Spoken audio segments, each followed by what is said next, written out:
Aziz do'stlar, siz bilgan va ishonch bildirgan Umbem klinikasi endi sizga yanada yaqinroq. Biz yangi filialimizni ochdik. Shu sabab yangi klinikamizda turli xil xizmatlar uchun 20% gacha chegirmalar taqdim etamiz. Marhamat, klinikamizga kelib, o'zingiz va yaqinlaringiz sog'lig'iga g'amxo'rlik qiling. Bizning yuqori malakali shifokorlarimiz quyidagi sohalarda xizmat ko'rsatishadi: stomatologiya, ginekologiya, terapiya, lor, jarrohlik, pediatriya, urologiya, UZI va boshqa yo'nalishlar. 5000 dan ortiq turdagi laboratoriya tahlillari olinadi hamda eng yuqori sterilizatsiya darajasi o'tkaziladi. Bizning manzil Moskva shahri, VDNX metro bekati, Kondratyuk ko'chasi 2. Telefon raqamimiz 8 925 103 22 55. Mutaxassis ko'rigiga oldindan yozilishni unutmang. Umbem klinikasi. Biz sizning sog'lig'ingiz uchun qayg'uramiz. Mojtabo Xomani Eronning yangi oliy rahbari etib saylandi.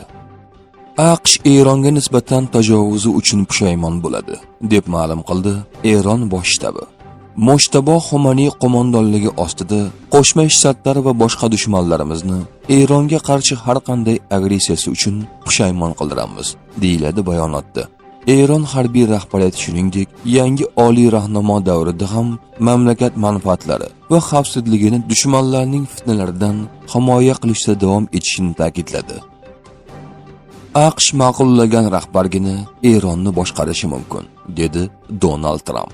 Uni biz ma'qullashimiz kerak bo'ladi. Agar bizning ma'qullovimizni olmasa, u taxtda uzoq qola olmaydi. Hozir qilayotgan ishimizni har 10 yilda qaytadan bajarishga to'g'ri kelmasligiga ishonch hosil qilishimiz lozim, dedi AQSh rahbari. Shuningdek, Tramp Eronning amaldagi hokimiyatiga aloqador shaxsni ham ma'qullashi mumkinligini aytdi. Uning so'zlariga ko'ra, bunga munosib odamlar ko'p.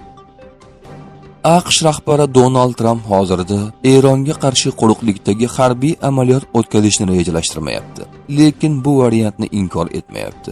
Oq uy Isroil poytaxti Tel Avivga Eron ballistik raketalari hamda ularning qoldiqlari kelib tushdi. Kamida 3 kishi jarohat oldi. Xalqaro huquq endi amalda yo'q, dedi Rossiya rahbarining matbuot kotibi. Rostini aytsam, hozir kimnidir xalqaro huquq normalari va tamoyillarga amal qilishga chaqirishga tushunmayapman. Chunki u endi amalda deyarli yo'q, dedi Dmitriy Peskov yaqin sharqdagi vaziyatga izoh berib. Isroilda Erondagi rejimni beqarorlashtirishi mumkin bo'lgan ko'plab syurprizlar bor. Benyamin Netanyahu: bizning ko'plab nishonlarimiz bor. Haqiqat onlari yaqinlashmoqda, dedi Isroil bosh vaziri. Eronning Mehrabad aeroportiga hujumda 17 ta samolyot ziyon ko'rgan. Ularning deyarli barchasi fuqarolik aviatsiyasiga tegishli bo'lgan. Biz Eronda misli ko'rilmagan darajada ulkan va tez g'alaba qozonyapmiz. Donald Tramp. AQSh rahbarining boshqa bayonotlari. Eronda qilgan ishlarimiz hayratlanarli bo'ldi. Ularning raketalari parchalab tashlandi. Eronda juda oz qurol qoldi. Dronlari yo'q qilindi. Zavodlari hozirning o'zida portlamoqda.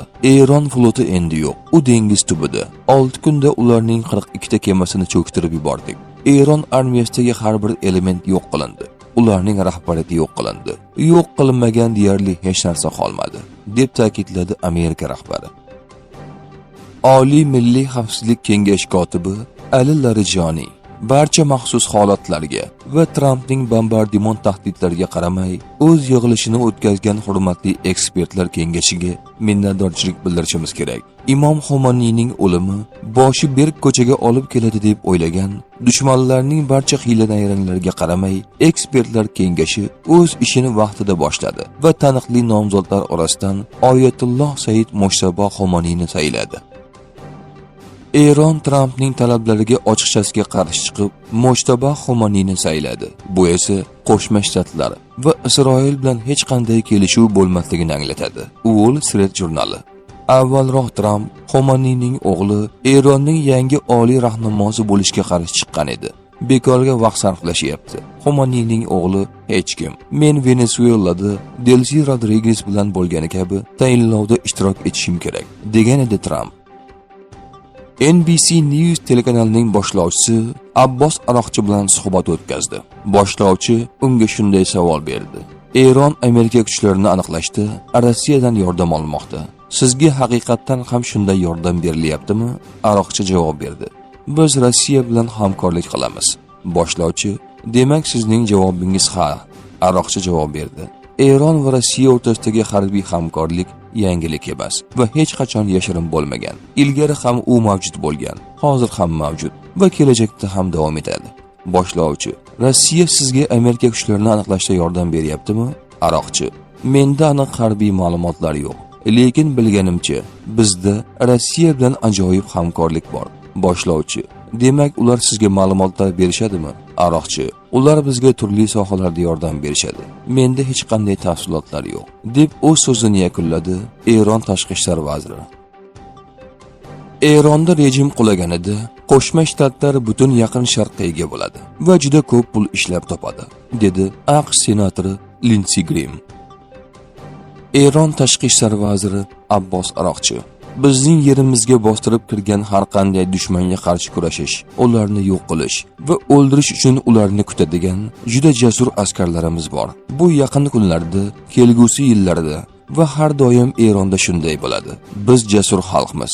Biz o'z yerimizni ming yillar davomida himoya qilib kelmoqdamiz va kerak bo'lganda shunday davom etamiz.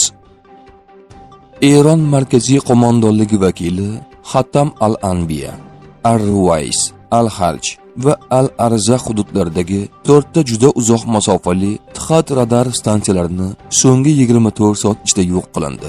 Ushbu radarlar real vaqt rejimida ma'lumotlarni Isroil va AQSh raketaga qarshi mudofaa tizimlariga uzatardi.